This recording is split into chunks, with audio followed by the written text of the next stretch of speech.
అందమైనది ముందర ఉంది, అందుకే యమ తొందరగుంది. రంభమరదలు రంజుగా ఉంది, సంబరానికి సయ్యని అంది. కృష్ణ గారు దూరమైనప్పటికీ అభిమానుల గుండెల్లో అయితే అలా ఉండిపోయారు. మే 31 అనేది కృష్ణ గారి అభిమానులకు ఒక సెలబ్రేటివ్ డే.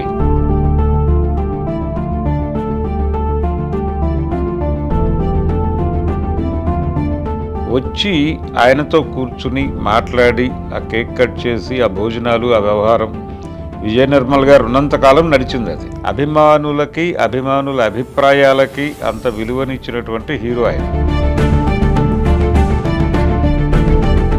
ప్రొడ్యూసర్ ఇబ్బందిగా ఉంది అంటే గనక ఆయన తన రెమ్యూనరేషన్ తగ్గించుకోవటానికి అసలు పూర్తిగా వదిలేసుకోవటానికి సిద్ధపడినటువంటి సినిమాలు చాలా ఉన్నాయి. అలాగే తన సినిమాల్లో అందరూ ఉండాలి అని కోరుకునేవాడు.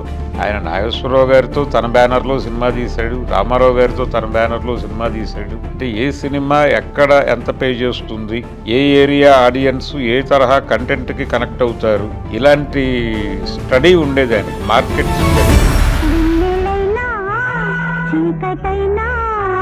చేరువైనా దూరమైనా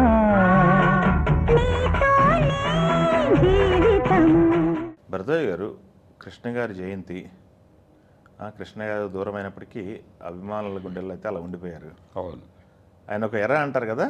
అవును. కృష్ణ గారి అంటే మే 31 అనేది కృష్ణ గారి అభిమానులకు ఒక సెలబ్రేటివ్ డే. అంటే జనరల్గా బర్త్డేలు ఎవరికి వాళ్ళు వాళ్ళ ఊళ్ళో వాళ్ళు చేసుకోవడం కాదు. కృష్ణ గారు ప్రతి బర్త్డేని అభిమానుల మధ్య జరుపుకునేవాడు. వాళ్ళకి ప్రత్యేకంగా వంటలు వండించి పెట్టేవారు. అది ఊటీలో ఉండేలాగా ప్లాన్ చేసుకునేవాడు ఆయన. మే 31 షూటు ఊటీలో ఉండేలాగా ప్లాన్ చేసుకుని అభిమానులందరినీ అక్కడికి రమ్మని వాళ్ళతో సెలబ్రేట్ చేసుకుని వాళ్ళ సమక్షంలో కేక్ కోసి వాళ్ళందరికీ వాళ్ళు అప్పటి వరకు రుచి చూడనటువంటి వంటకాలతో వాళ్ళకి భోజనాలు పెట్టి పంపించేవాళ్ళు. ఇది ప్రతి సంవత్సరం జరిగేది దాదాపుగా. చివరికి ఆయన సినిమాలు తగ్గించేసి మానేసి పూర్తిగా ఇంటికే పరిమితమైన సందర్భంలో కూడా ప్రతి బర్త్డేకి ఫ్యాన్స్ వచ్చేవాళ్ళు. వచ్చి ఆయనతో కూర్చుని మాట్లాడి ఆ కేక్ కట్ చేసి ఆ భోజనాలు ఆ వ్యవహారం విజయ నిర్మల్ గారు ఉన్నంతకాలం నడిచింది. అది ఆ తర్వాత కూడా అభిమానులు వచ్చేవాళ్ళు. ఇలా రెగ్యులర్గా ఫ్యాన్స్తో అంత లింకేజ్ పెట్టుకుని ట్రావెల్ అయినటువంటి హీరోలు చాలా అరుదు. ఆయన అది నడిపాడు మొదటి నుంచి. ఫ్రమ్ ది బిగినింగ్ ఆయన ఫ్యాన్స్ మనిషి. ఒక రకంగా ఫ్యాన్స్ హీరో అని తెలుగులో చెప్పుకోవాలంటే ఆయనే.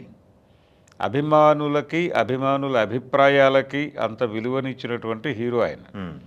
అలాగే చాలా ప్రత్యేకతలు ఉన్నాయి ఆయన కెరియర్లో కూడా.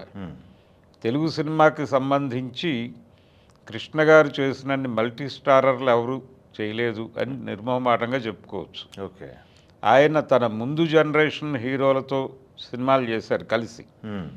ఎన్టీ రామారావు గారు ఆయనకు అభిమాని, అంటే ఆయన అభిమాని.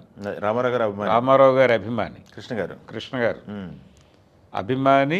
ఆయనని కలిసి నేను సినిమాల్లోకి రావాలనుకుంటున్నాను అని చెప్పాడు ఆయన. చక్రపాణి గారిని కలిసి ఆయన ద్వారా రామారావు గారిని కలిసి నేను ఇలా సినిమాల్లోకి రావటానికి ట్రై చేస్తున్నానని చెప్పాడు ఈయన. చెబితే వాచకం బాగుండాలి కాబట్టి నాటకాల్లో నటించండి అని చెప్పాడు ఆయన. ఫస్ట్ ఒక 1 year 2 years టైం తీసుకుని నాటకాల్లో స్టేజ్ పెర్ఫార్మెన్స్ చేయండి అని చెప్పిన తర్వాత ఆయన గరికపాటి రాజారావు గారి దగ్గరికి వెళ్ళాడు. గరికపాటి రాజారావు గారితో పాటు ట్రావెల్ అయ్యాడు.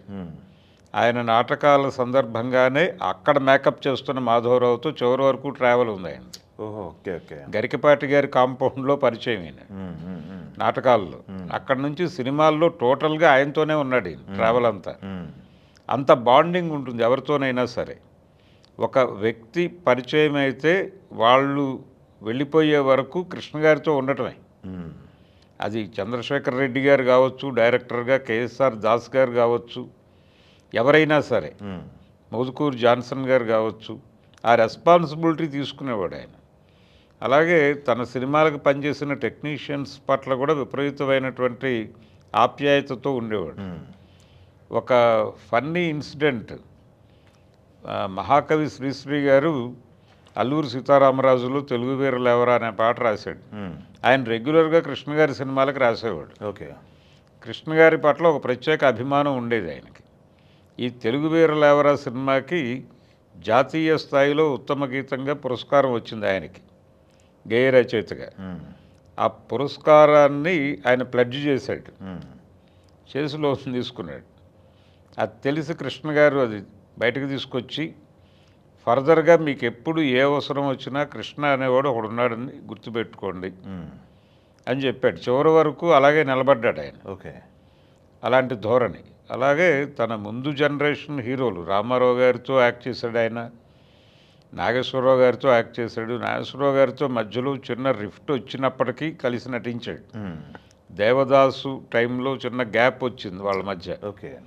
కొత్త దేవదాసు, పాత దేవదాసు, వాటి విడుదలలు, ఆ సందర్భంగా నవయుగ వాళ్ళ ఇన్వాల్వ్మెంటు, అదొక గొడవ. ఆ సందర్భంగా ఆ వివాదంలో నుంచే, అంటే కృష్ణ గారు కొత్త దేవదాసు తీయటం వల్లనే అన్నపూర్ణ స్టూడియోస్ వచ్చింది. లేకపోతే అన్నపూర్ణ స్టూడియోస్ అంత వేగంగా వచ్చి ఉండేది కాదు. ఓకే. సారథి స్టూడియోస్తో కంఫర్ట్గా ఉండేవాడు ఆయన. నవయుగ వాళ్ళకి చెందింది సారథి స్టూడియోస్. నవయుగ వాళ్ళు ఈ సినిమాకి ఇన్వెస్ట్మెంట్ పెట్టారు కృష్ణ గారి దేవదాస్కి. ఆ టైంలో ఈయన డిఎల్ నారాయణ గారి దగ్గర పాత దేవదాసు హక్కులు కొనుక్కున్నాడు నాగేశ్వరరావు గారు. కొని కొత్త ప్రింట్లు వేసి అన్నపూర్ణ కృష్ణప్రసాద్ గారి కంపెనీలో పెట్టాడు దాన్ని. పెట్టి ఈ సినిమా రిలీజ్ టైంకి అది రిలీజ్ చేశారు. ఈయన నవయుగతో ట్రావెల్ ఉంది నాగేశ్వరరావు గారికి, ఒక రకంగా భాగస్వామి ఆయన. అలాంటిది మన సంస్థలో భాగస్వామ్యం ఉన్నటువంటి నాగేశ్వరరావు గారు మనం పెట్టుబడి పెట్టిన సినిమా మీద పోటీగా సినిమా రిలీజ్ చేయటం ఏమిటి అని గాయపడ్డారు వాళ్ళు. కాట్రగడ్డ వాసు గారు గాయపడి సారథిలోకి నాగేశ్వరరావు గారిని రానివ్వకండి, నాగేశ్వరరావు గారి సినిమాలకు సారథి ఇవ్వద్దు అని చెప్పేశాడు. దాంతో ఆయన అప్పటికి ప్రొడక్షన్లో ఉన్న సినిమాలన్నీ బెంగళూరు వెళ్ళి కంఠీరావా స్టూడియోస్లో చేసుకుని యుద్ధ ప్రాతిపదిక మీద సెక్రటరీ టైంకి అన్నపూర్ణ స్టూడియోస్ రెడీ చేశారు. దానికి కూడా కారణం కృష్ణ గారే. కృష్ణ గారు దేవదాసు అనే ప్రాజెక్ట్ లేకపోతే ఆ వివాదం వచ్చేది కాదు వాళ్ళ మధ్య, నవయుగకి నాగేశ్వరరావు గారికి మధ్య. అలా అది వచ్చిన తర్వాత కూడా ఆయన నాగేశ్వరరావు గారితో కలిసి యాక్ట్ చేశాడు. హేమా హేమీలు అనే సినిమా, అదే బ్యానరు. దేవదాసు ఏ బ్యానర్లో తీశారో అదే బ్యానర్లో, అదే విజయ నిర్మల్ గారి డైరెక్షన్లో నాగేశ్వరరావు గారితో సినిమా. అదొక విచిత్రం. అలాగే రామారావు గారి వ్యతిరేకంగా ఆయన చాలా సినిమాలు తీశాడు పొలిటికల్గా. ఇన్ని సినిమాలు చేస్తూ తన 300వ సినిమాకి ఆయనతో క్లాప్ కొట్టించుకున్నాడు. ఈయన వెళ్ళి అడిగాడు, ఆయన వస్తానని చెప్పాడు, వచ్చి క్లాప్ కొట్టాడు. ఇలాంటి ఒక బాండింగ్ ఉండేది సీనియర్స్ పట్ల. వాళ్ళిద్దరితోనూ నటించాడు. ఆ తర్వాత కృష్ణరాజు గారితో నటించాడు. శోభన్ బాబు గారితో సినిమాలు చాలా చేశాడు ఆయన, తన కాంటెంపరీ హీరో. హర్నాథ్ గారితో చేశాడు. హర్నాథ్ గారిని ప్రపంచం మర్చిపోతున్న టైంలో తన సినిమాల్లో ప్రత్యేక పాత్రలు ఇచ్చి ఆయన్ని తీసుకొచ్చి జనాలకు మళ్ళీ చూపించే ప్రయత్నం చేశాడు శంకుతీర్థం లాంటి సినిమాల్లో. అలాగే తన నెక్స్ట్ జనరేషన్ హీరోలు చిరంజీవి గారితో కలిసి సినిమాలు చేశాడు ఆయన. అంటే కృష్ణ గారి సినిమాల్లో విలన్ క్యారెక్టర్లు చేశాడు ఈయన. కొత్తల్లుడు, కొత్తపేట రౌడీ సినిమాల్లో విలన్ గ్యాంగులో ఒక విలన్ చిరంజీవి. కొత్తల్లుడులో సత్యనారాయణ గారి తమ్ముడు క్యారెక్టర్ చేశాడు. కొత్తపేట రౌడీలో కూడా విలన్ గ్యాంగులో చిరంజీవి ఉంటాడు. అలా నడిచినప్పటికీ కలిసి తోడు దొంగలు అనే సినిమా వాసు గారి డైరెక్షన్లో చేశారు ఇద్దరు హీరోలుగా. అలా ఆ తర్వాత నాగార్జునతో చేశాడు ఆయన వారసుడు అనే సినిమా. ఇంత అంటే తన ముందు జనరేషను, తన తర్వాత జనరేషను, తన జనరేషన్లో అందరు హీరోలతోనూ 3 తరాలతో నటించాడు. 3 తరాలతోనూ మల్టీ స్టారర్లు చేసినటువంటి హీరో ఇంకొకళ్ళు కనిపించరు. ఆయన పెద్దగా ఇబ్బంది పడేవాడు కాదు. అంటే మల్టీ స్టారరు. శోభన్ బాబు గారితో చేసినటువంటి సినిమాలు ముందడుగు, ఆ తర్వాత మండే గుండెలు, మహాసంగ్రామం చివరి సినిమా. మహాసంగ్రామం టైంలో ఆయన ఇంకా మల్టీ స్టారర్లు చేయనని శోభన్ బాబు గారు చెప్పాడు. నేను ఇంకా ఎవరితోనూ కలిసి సినిమాలు చేయను, చేస్తే సోలోగా చేస్తాను, లేదంటే ఆపేస్తాను అన్నాడు ఆయన. ఆ తర్వాత నిజంగానే ఆపాడు ఆయన. అదొక గొడవ. కానీ కృష్ణ గారు ఎప్పుడూ ఎవరితోనూ ఇబ్బంది పడలేదు. అదే బాగా నిర్మాతల మంచి హీరో అంటారు, బాగా మంచి మనిషి అంటారు కదా. నిర్మాతల హీరోనే. నిర్మాతల హీరో సాధ్యమైనంత వరకు తనతో సినిమా చేసిన ఎవరైనా, అంటే ఒక అద్భుతమైన ఉదాహరణ కెప్టెన్ కృష్ణ అని ఒక సినిమా చేశాడు ఆయన. కేఎస్ఆర్ దాస్ గారే డైరెక్టర్ ఆ సినిమాకి. నెల్లూరుకు చెందిన వాళ్ళు ప్రొడ్యూసర్లు. బాలసుబ్రహ్మణ్యం గారి ద్వారా వచ్చింది ఆ ప్రాజెక్ట్. ఆ ప్రాజెక్టు ఆయన సమర్పకుడు కూడా బాలసుబ్రహ్మణ్యం గారు. ఆ సినిమా దెబ్బతింది కమర్షియల్గా. ముళ్ళపూడి వెంకటరమణ గారితో వాళ్ళు ఇష్టపడి రాయించుకున్న స్క్రిప్ట్ అది. కృష్ణ గారు దానిలో జోక్యం చేసుకోలేదు. అది కమర్షియల్గా వైబుల్లా కాదా అని అడ్వైజ్ చేసే ప్రయత్నం కూడా చేయలే. వాళ్ళు అడిగారు, నటించాడు అంతే. ఆయనకు తెలుసు ముందే ఈ తరహా కంటెంట్ వెడుతుందా వెళ్ళదా అనే దాని మీద ఆయనకు ఒక జడ్జిమెంట్ ఉంది. ఆయనకి ఉంది, దాస్ గారికి ఉంది. కానీ బాలసుబ్రహ్మణ్యం గారు నమ్మాడు. సో మనం చేద్దాం అని చేశారు. చేసిన తర్వాత ఆ సినిమా కమర్షియల్గా ఇబ్బంది పెట్టినప్పుడు తనకి ఇవ్వాల్సిన రెమ్యూనరేషన్ ఉంది అప్పటికి. అది వద్దు, ఇవ్వద్దు మీరు నాకని చెప్పాడు ఆయన. ఇవ్వక్కర్లేదు అని. ఆ తర్వాత ఎప్పుడు మళ్ళీ వీళ్ళ మధ్య చిన్న గొడవ వచ్చినప్పుడు ఆ 50,000 పంపించాడు ఈయన. ఈయనకి రావాల్సిన 5,000 గురించి వివాదం అయినప్పుడు ఈయన 5,000 వారు పంపించారు. ఆయనకి ఇవ్వాల్సిన ఆ బ్యాలెన్స్ డబ్బులు 50,000 ఈయన పంపించాడు. అలా వ్యవహరించేవాడు ఎవరితోనైనా సరే. అదే ప్రొడ్యూసర్ ఇబ్బందిగా ఉంది అంటే గనక ఆయన తన రెమ్యూనరేషన్ తగ్గించుకోవటానికి, అసలు పూర్తిగా వదిలేసుకోవటానికి సిద్ధపడినటువంటి సినిమాలు చాలా ఉన్నాయి. అదే అంత కోఆపరేటివ్గా ఉండేవాడు. అలాగే ఒకవేళ ఒక సినిమా దెబ్బతింటే ఇమ్మీడియట్గా డేట్స్ ఇచ్చి తను రెస్పాన్సిబిలిటీ తీసుకుని ఒక బెటర్ మూవీ చేసి ఆ ప్రొడ్యూసర్ని నిలబెట్టడానికి ఏం చేయాలని ఆలోచించేవాడు. ఆదుర్తి సుబ్బారావు గారు వెళ్ళిపోయిన తర్వాత వాళ్ళ అబ్బాయిని ప్రొడ్యూసర్ని చేశాడు ఈయన. ప్రొడ్యూసర్ని చేసి 2-3 సినిమాలు తీయించాడు. తనే మొత్తం బాధ్యత భుజాన్ని వేసుకుని. సిరిమల్లె నవ్వింది ఇలాంటి సినిమాలు ఆ బ్యానర్లో కావాలని చేయించాడు ఈయన. చేయించి డైరెక్టర్ని తనే పెట్టి మొత్తం ప్రొడక్షన్ తనే చూసుకుని ఆ బాధ్యత నాది అనుకున్నాడు ఆయన. అలాగే ఆయన ఉన్న రోజులు, ఆయన చివరి రోజుల్లో కూడా మాయదారి మల్లిగాడు సినిమా ఆయనకి ఒక హిట్ సినిమా ఇవ్వాలి అని చెప్పి చేశాడు. దానికి కూడా ఆయన రెమ్యూనరేషన్ తీసుకోలేదు. గాజుల కిష్టయ్యకి అలా ఆయన రెమ్యూనరేషన్లు వదిలేసుకున్న సినిమాలు, వాంటెడ్గా వదిలేసుకున్న సినిమాలు కూడా ఉన్నాయి. అలా ప్రతి ఒక్కరితోనూ స్నేహంగా ఉంటూ అందరినీ కలుపుకుని వెడుతూ అలా సినిమా పరిశ్రమలో అంటే ఆయనకి ట్రేడ్కి సంబంధించి చాలా జ్ఞానం ఉండేది. అంటే ఏ సినిమా ఎక్కడ ఎంత పే చేస్తుంది, ఏ ఏరియా ఆడియన్స్ ఏ తరహా కంటెంట్కి కనెక్ట్ అవుతారు, ఇలాంటి స్టడీ ఉండేది ఆయనకి, మార్కెట్ స్టడీ. అందుకని ఆయన దగ్గరికి వెళ్ళేవాళ్ళు. వెళ్ళి మేము ఈ తరహా కంటెంట్ అనుకుంటున్నాము, ఇది వర్కౌట్ అవుతుందా కాదా అంటే ఆయన చెప్పేవాడు. అలా బాపు గారితో ఆయనకు ఒక కాంట్రాక్ట్, అంటే డూండి గారి దగ్గర నుంచి జ్ఞానం పొందాడు ఆయన. బాపు గారితో ఆయన సాక్షి సినిమా చేశాడు. చేసిన తర్వాత మళ్ళీ ఆయనతో నటించాలని కోరిక. ఆ కోరిక తీర్చుకోవడం కోసం వాళ్ళు ఇబ్బందుల్లో ఉన్న రోజుల్లో, కష్టాల్లో ఉన్నాడు ఆయన అని తెలిసిన టైంలో నాతో ఒక సినిమా చేసుకోవచ్చు కదా అని వెళ్ళి అడిగాడు ఈయన. అడిగితే కృష్ణావతారం సినిమా చేశారు అప్పుడు. అది తమిళ్ రీమేక్. ఆయన అంగీకరించాడు, చేశాడు. అది భారీ విజయం అయితే సాధించలేదు, కానీ డబ్బులు వచ్చినాయి. అదే వాళ్ళకి కావాల్సింది అదే కదా. అంతే, ఆయనకి డబ్బులు రావటం కదా ఆయనకి కావాల్సింది. అంతే. ఓకే. ఆయన అంటే మార్నింగ్ షో చూసి ఎవరో సినిమా ఆడియన్స్కి కనెక్ట్ అయ్యేలా లేదండి అంటే, లేదు అది మినిమం రన్లో డబ్బులు రావాలి మనకు, అంతే పర్పస్, అంతకు మించి ఏం లేదు. చాలా తొందరగా చేసేవాడు సినిమాలు. ఓకే. ఆయన 3 షిఫ్టుల్లో పనిచేసేవాడు. మార్నింగు రాత్రి 11 వరకు స్టూడియోలోనే ఉన్నాడు. ఉదయం 6 నుంచి రాత్రి 11 వరకు స్టూడియోల్లోనే. అంత డెడికేటెడ్. దాస్ గారు చెప్పేవాడు, ఒకసారి ఎప్పుడో దాస్ గారిని అడిగాడట ఈయన, ఏదో ఒక రోజు నీకోసం డేట్ కావాలని అడిగావు నువ్వు, నేను ఇవ్వలేకపోయాను అన్నట్టు ఈయన వెళ్ళి, లేదు అక్కర్లేదు, నువ్వు నిద్రపోతున్న షాట్ ఒకటి కావాలి నాకు ఒక సినిమాలో, నువ్వు షూటింగ్ గ్యాప్లో పడుకుని ఉండగా నేను అది తీసేసుకున్నాను, అయిపోయింది నా పని అని చెప్పాడు. ఓకే. అలా అలా ఉండేది. 40 సినిమాలు నటించాడు ఆయనతో. అలాంటి బాండింగ్. అలాగే ఆయన కోసం వీళ్ళు కూడా ఆలోచించేవాళ్ళు.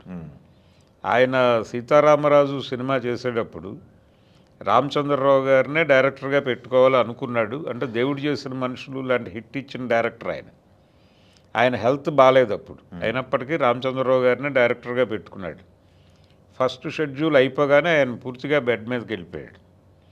వెళ్ళిపోయిన తర్వాత ఏం చేయాలి ఇప్పుడు అంటే ఆయన చెప్పాడు, నువ్వు ఎవరిని వేరే డైరెక్టర్ని పెట్టుకోకు, ఎలాగూ డైరెక్షన్ టీం ఉంటుంది కాబట్టి టాకీ పార్ట్ నువ్వు హ్యాండిల్ చేయగలవు, నేను నమ్ముతున్నాను. నేను బౌండెడ్ స్క్రిప్ట్ ఉంది, రైటర్ని దగ్గర పెట్టుకో, డైరెక్షన్ డిపార్ట్మెంట్ మొత్తం నీకు కోఆపరేట్ చేస్తుంది కాబట్టి నీ జడ్జిమెంట్ మీద నువ్వు వెళ్ళిపో. ఓకే. సినిమా యాక్షన్ పార్ట్ మొత్తం దాస్ గారికి అప్పచెప్పి ఆయన చూసుకుంటాడు అని చెప్పేసి వెళ్ళిపోయాడు. ఆయన చనిపోయాడు. ఈయనేమి టెన్షన్ పడలేదు. ఆయన చెప్పిన మాటే పట్టుకుని టాకీ పార్ట్ మొత్తం తనే చేసుకున్నాడు. తనే చేసుకుని మహారాజు గారిని దగ్గర పెట్టుకుని అది చేసుకుని మిగిలిన వ్యవహారం అంతా దాస్ గారికి అప్పచెప్పాడు. ఓకే. ఆయన మొత్తం యాక్షన్ పార్ట్ అంతా ఆయన షూట్ చేసి పెట్టాడు. ఓకే. అలాగే కురుక్షేత్రం సినిమాకి ఆ కురుక్షేత్రం ఫైట్స్ అవన్నీ దాస్ గారు చేసి పెట్టాడు. అలా ఎప్పుడు ఏ సహకారం కావాలన్నా చేసేవాడు ఈయన. అదే ఆ బాండింగ్ ఉండేది. డూండి గారు వీళ్ళందరూ రెగ్యులర్గా కూర్చునేవాళ్ళు అందరూ. అలాంటి బాండింగ్ డిస్ట్రిబ్యూషన్ రంగంలో కూడా ఉన్నాడు ఆయన.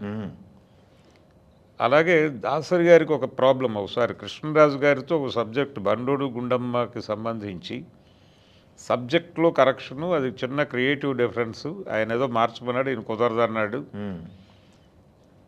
ఆఖరి నిమిషంలో ముహూర్తం అనౌన్స్ అయిపోయింది. అనౌన్స్మెంట్ అయిపోయింది, ఆ ముహూర్తం టైంకి ఆయన రాలా కృష్ణరాజు గారు. ఓహో. హీరోయిన్ వచ్చేసింది జయప్రద గారు. ఈయన రాడు అనే విషయం ఆ ముందు రోజు రాత్రి తెలుసు ఈయనకి, దాసరి గారికి. ఆయన ఆ రోజు ఉదయం చెప్పాడు ఈయనకి, కృష్ణ గారికి, ఇది ప్రాబ్లం. ఆయన డ్రాప్ అయ్యాడు, మీకు ఇంట్రెస్ట్ ఉందా, నేను చేస్తాను నీకోసం సినిమా, నువ్వు ఎలాగైనా నాకు అభ్యంతరం లేదు, నువ్వు అనౌన్స్ చేసుకో నా పేరు అని చెప్పాడు. నాకు వేరే షూట్ ఉంది కాబట్టి నేను రాలేను, కానీ నా పేరు అనౌన్స్ చేసి, షూట్ ఎప్పటి నుంచి అంటే అప్పటి నుంచి నేను వస్తాను. జనాలందరూ క్యూరియస్గా కూర్చుంటే ఆయన మైక్ తీసుకుని కృష్ణ జయప్రద హీరోయిన్స్ అని చెప్పాడు. అంత కాన్ఫిడెన్స్ ఇచ్చేవాడు ఆయన ప్రతి ఒక్కళ్ళకి. ఓకే. అలాగే తన సినిమాల్లో అందరూ ఉండాలి అని కోరుకునేవాడు. ఓకే. ఆయన నాగేశ్వరరావు గారితో తన బ్యానర్లో సినిమా తీశాడు, రామారావు గారితో తన బ్యానర్లో సినిమా తీశాడు. అలా తన జనరేషన్ వాళ్ళందరితోనూ తన బ్యానర్లో కృష్ణరాజు గారితో ఆయన సోలో హీరోగా సినిమా తీశాడు. అంత ఇదిగా ఉండేవాడు, ఫ్రెండ్లీగా. ఓకే.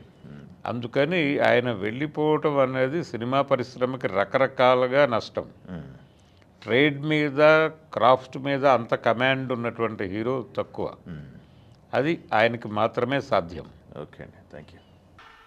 అడిగింది రాచిలక అలకలు తీర్చు రసగుళిక, తగిలిందా చెలిచులక సరిగమపా సరసమిక, మొదలెడితే తెర వెనుక మెరుపుల మేను తకిటతక, విరబూసే వయసు ఇక నిలవని కానులేక.